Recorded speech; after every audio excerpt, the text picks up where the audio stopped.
ഫുക്രിയിലേക്ക് സ്വാഗതം. കേരള ക്രിക്കറ്റ് ലീഗിൽ ആലപ്പി റിപ്പിൾസിന് അതിഗംഭീര വിജയം. 8 വിക്കറ്റിനാണ് ആലപ്പി ട്രിവാൻഡ്രം റോയൽസിനെ തകർത്തെറിഞ്ഞത്.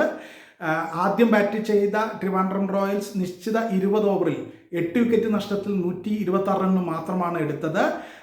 ഈ ലക്ഷ്യം 127 റണ്ണിൻ്റെ വിജയലക്ഷ്യം വെറും 12.5 ഓവറിൽ ആലപ്പി റിപ്പിൾസ് 2 വിക്കറ്റ് മാത്രം നഷ്ടപ്പെടുത്തി മറികടന്നു.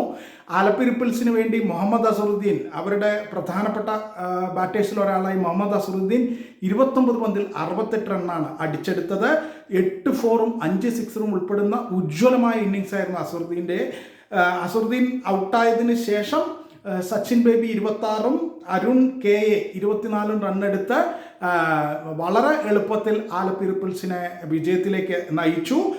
ഇവർക്ക് നഷ്ടപ്പെട്ട ആദ്യത്തെ വിക്കറ്റ് ജലജ് സക്സേനയുടെ ആയിരുന്നു. 3 റണ്ണെടുത്ത ജലജ് സക്സേന, ഓപ്പണിങ്ങിൽ ഇറങ്ങിയ ജലജ് സക്സേന ബേസിലിന് വിക്കറ്റ് നൽകി പുറത്താവുകയായിരുന്നു.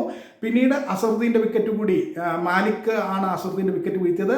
അസറുദ്ദീൻ്റെ വിക്കറ്റ് കൂടി ആലപ്പി റിപ്പിൾസിന് നഷ്ടപ്പെട്ടു. എന്തായാലും 12.5 ഓവറിൽ ആലപ്പി റിപ്പിൾസ് കളി ജയിച്ചു. നേരത്തെ ആദ്യം ബാറ്റ് ചെയ്ത ട്രിവാൻഡ്രത്തിന് വേണ്ടി സിജോമോൻ ജോസഫ് മാത്രമാണ് മെച്ചപ്പെട്ട ബാറ്റിംഗ് കാഴ്ചവെച്ചത്. 46 റണ്ണാണ് സിജോമോൻ ജോസഫ് എടുത്തത്.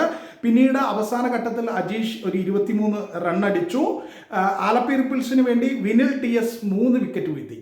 അതിഗംഭീരമായി ബോൾ ചെയ്ത വിനിൽ 4 ഓവറിൽ 19 റൺ വിട്ടുകൊടുത്താണ് 3 വിക്കറ്റ് വീഴ്ത്തിയത്. ജലജ് സക്സേന 4 ഓവറിൽ 22 റൺ വിട്ടുകൊടുത്ത് 2 വിക്കറ്റ് വീഴ്ത്തി.